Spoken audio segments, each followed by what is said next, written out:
So the first thing guys notice in women is how attractive they are. Now, what is attractive? Attractive is pretty much fertility.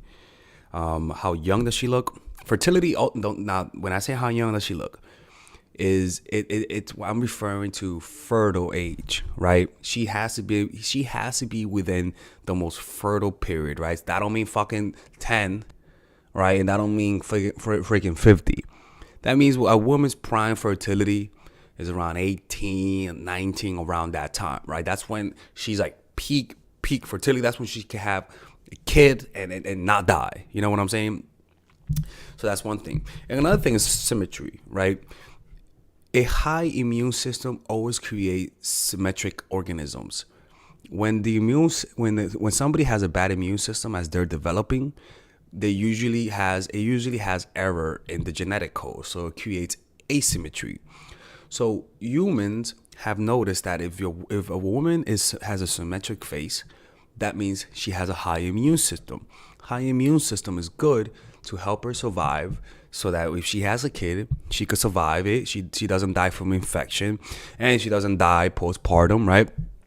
This these are there are more reasons than superficial reasons why men look for the superficial things in women, because a woman's body is what allows her to have a kid, right? It's her vessel. So that's why guys judge that, as opposed to women is a man's character more than anything that allows him to climb the social ladder, right? So that's one thing. So they look for prime fertility in a woman's body. Now, outside of that, they judge you based on the type of fashion styles that you have. So outside of how good looking you are, they'll look at you and judge you, right? The next one is your style. Now, another thing is how needy you are. And this goes with your emotional immune system, but I just want to get that out the way. If you come across as needy, guys will take you for granted. And a lot of women have, when they like someone, they just automatically get needy. And it's a compulsion that a lot of women cannot control. If you've been told, sorry about this, people, if you've been told that you're somebody that's naturally needy, then I could promise you, you've turned off a lot of people. And you got to make working on developing a practice of meditation a must type of thing. It's something that it's vital for your mental health, right? And for attracting a better partner. Why? Because when a guy does it, when a guy sees you have confidence in being alone, when you can take a photo of you being alone on a Friday night while everyone else is out and be proud of it, guys see that as attractive. You know, guys can sense that, holy shit, if I leave her, she's not going to be sad, and that hurts the ego. So you got to be able to not send so much needy emotions, needy signals, because guys would use that and say, okay, this person's needy. Let me test it out. So what they start doing, they start testing you. They start pulling away. They start being a little bit more distant, just to see if their assumptions are correct about how needy you are. Also, I need to include this.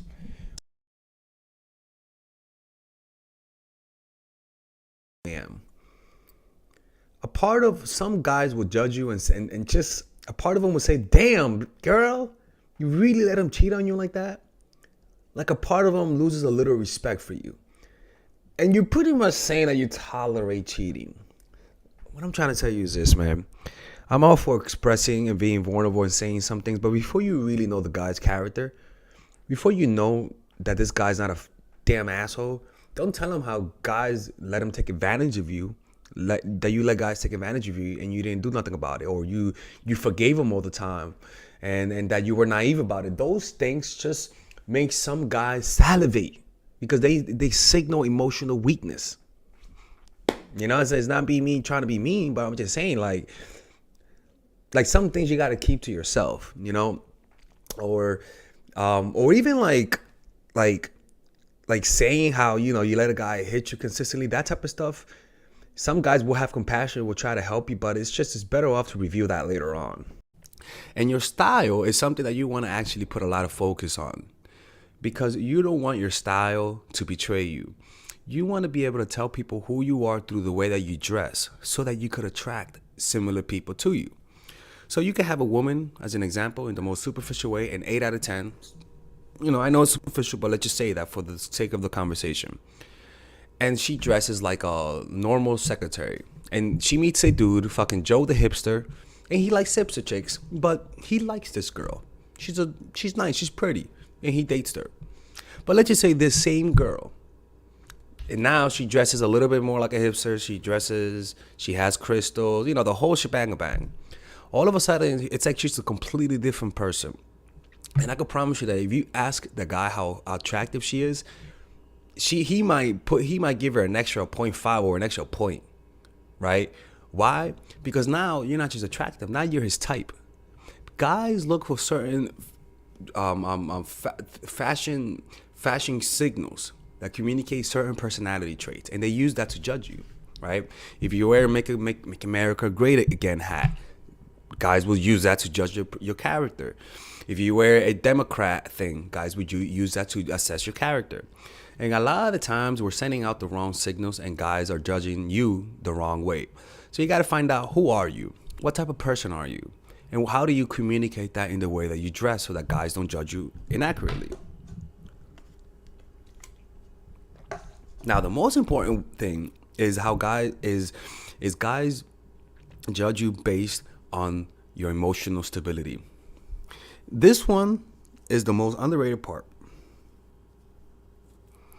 because I've met many women who were nice, who were very beautiful, but you could tell that emotionally she was off. And how do you know that? Actually, your nonverbals. Her nonverbals betray her. Her face, the emotions that she feels, are expressed with so much intensity that she doesn't even notice that she's talking loud, that she's talking fast, and that she's showing intense expressions. Like, she's like, oh yeah, oh yes, yeah, oh of course, yeah. Like, there's like a tension in the face. And a lot of times they don't notice it. They can't sense how they're coming across, right? And guys use that to judge you. And a lot of guys get turned off when they see that type of like intense emotions in the face. And this usually happens because you're nervous, right? But also because you have trauma that you haven't uncovered, that you haven't looked into. And so it kind of leaks out like steam, like a glacier that is really hot and everything is boiling on the water on the ground.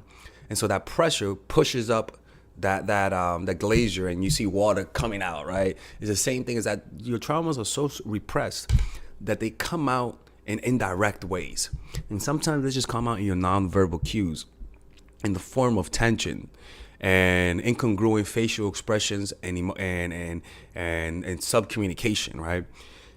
And guys see that, and guys will say there's something off about her, right? And this has been the case for every girl that you kind of could tell that, like, she went through some shit, right? Women who've been through some shit and who never really dealt with that problem, that trauma animates subtly every aspect of her life. It's almost like putting too much salt in the food, right? The food is good, but you could tell that they put too much salt, right? It's like there's too much salt in that expression. There's too much emotion, too intense, it's grasping for validation too hard. And guys can sense that, and it makes them pull away. It makes them try to see, okay, I think she's a really needy person. Let me see how I can take advantage of it. That's how some guys, not all, but that's how some guys think. And unfortunately, you're just sending out those signals. And the way to fix that is to face it. Learn to develop a practice of meditation. By developing that practice, you pretty much learn how to control your emotions more, and the intensity of that emotion will over time lessen. So that means that even if you have unresolved trauma, meditating will allow you to process those emotions. So maybe that unresolved trauma causes a leakage of 100%, where you think you're like this, but in reality you're like this. It's like tension, like you're forcing it. And people are like, oh, this is kind of weird, right? Maybe that meditation will lower it to like maybe at a 50, where you're like But rather than like this, you're like, it's not as fucking crazy, or it's not as awkward. You know what? You guys know what I'm talking about, right? Like it's like they hold it in, like, and it's almost like it just animates everything, and guys see that non-verbally and unconsciously they see that as like low value, and a lot of people don't respect that. Like, it's almost like it kind of inspires disrespect. I don't understand. Like, I've been in front of that many times because, you know, people are traumatized. And you could sense that you could get over a lot on them. You know, you could sense that. You could sense that they'll forgive you a lot. I personally don't do that because, you know, I have a heart. Like, goddamn, like, you can't be so fucking cold, right? You feel bad for people. I feel bad for people, right? There's a lot of vultures out there, a lot of dudes out there that when they see that, they start salivating. Learn to develop an emotional and increase your emotional immune system through a daily practice of meditation. That's how it's going to work. By developing a daily practice of meditation, you pretty much allow yourself to process all of those unresolved emotions. Or you could become you could join the Patreon where, like, their Patreon is more like the meditation aspect of this channel, where we talk about a lot about meditation and meditation techniques to help you overcome these types of like emotional leakage that we leak in our unconscious emotions. All right, ladies and gentlemen, if you guys ever want to learn how to use your feminine energy to influence people, learn how to use your masculine energy to become more assertive, and also learn how to blend both energies to improve your dating life, your spiritual life, honestly, your relationship life, your family life, your career life, this is the course for you. If I had to make a course for my nieces, I have two nieces, one is 19 and one is 15. 16. Holy shit. Oh my God, he's a bad fucking uncle. He's a bad uncle. Get him. Shut up, Melissa. You should get this course, right? And this is the course that I will make for them. So, for example, watch the curriculum, right? In the first week, we're going to be showing you how to establish a strong masculine foundation without letting it hurt your feminine energy. This masculine foundation is a source of who you are, right? It's your bodyguard. Without this, whatever feminine energy you create will be destroyed by the outside, because your masculine is your shield. So we'll talk about goal setting. We'll talk about how to develop a serious attitude. We're going to be talking about how to use more logic, how to use more goal-oriented behavior. It's more how to be a man. Now the next one is how to embrace the feminine energy, right? This one would teach you about how to minimize excessive masculine traits, developing self-awareness, healing abundant feminine energy, regulating your emotion, mastering voice qualities and facial expressions, surrendering control, and allowing pain to be felt. This is honestly, this will supercharge, like Kaioken, your masculine energy.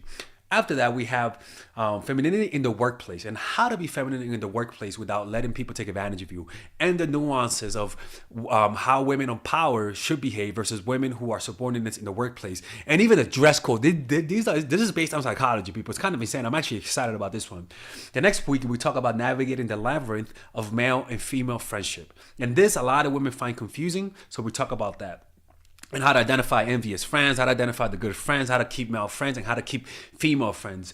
Week 5, we talk about how to release the burden of the past and stop and destroy mental projections. This is actually really powerful. And then week 6, we talk about how to increase your observational power so that you can read people better.